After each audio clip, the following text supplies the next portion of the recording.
Assalamualaikum warahmatullahi wabarakatuh.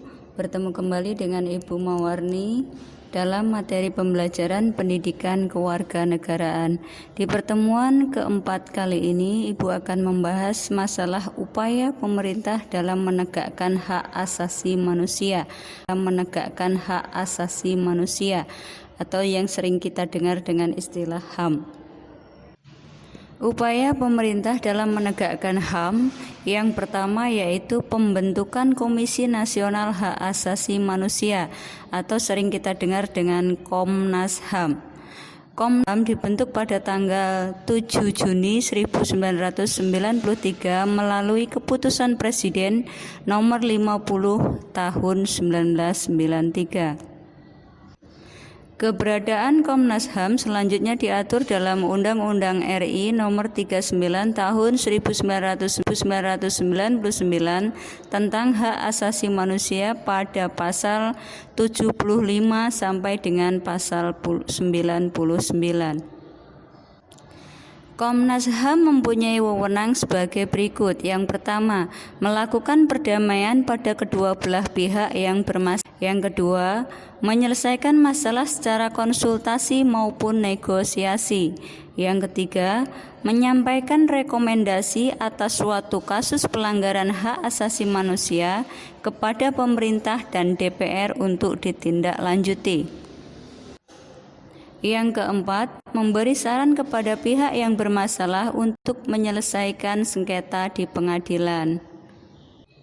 Selain pembentukan Komnas HAM, di Indonesia juga terdapat komisi nasional lainnya yang berkaitan dengan HAM, yaitu Komnas Perlindungan Anak Indonesia atau KPAI, Komisi Nasional Anti Kekerasan Terhadap Perempuan, dan Komite Nasional Perlindungan Konsumen dan Pelaku Usaha, serta Komisi Kebenaran dan Rekonsiliasi Nasional atau KKRN.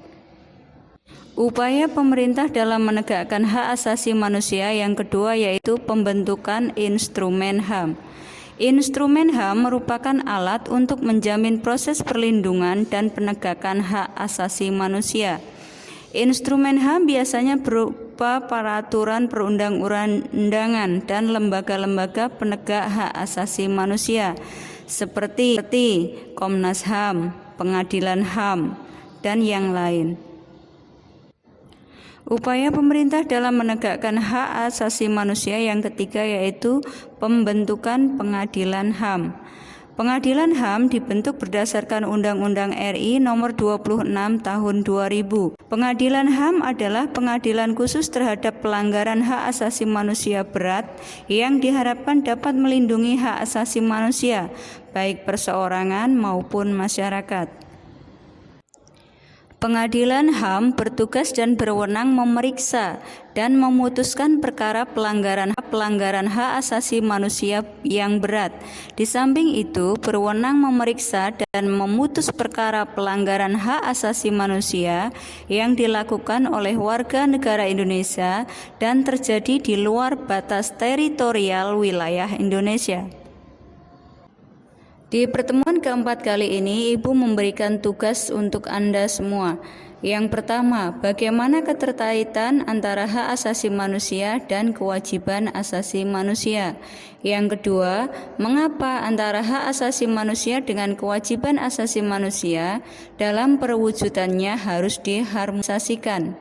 Yang ketiga, uraikan jaminan hak asasi manusia yang terdapat dalam Pancasila. Yang keempat, apa yang akan terjadi apabila dalam proses penegakan hak asasi manusia, Pancasila tidak dijadikan dasar atau landasan. Yang kelima, penegakan hukum di Indonesia itu diumpamakan seperti mata pisau, tumpul ke atas dan tajam ke bawah. Jelaskan apa maksudnya.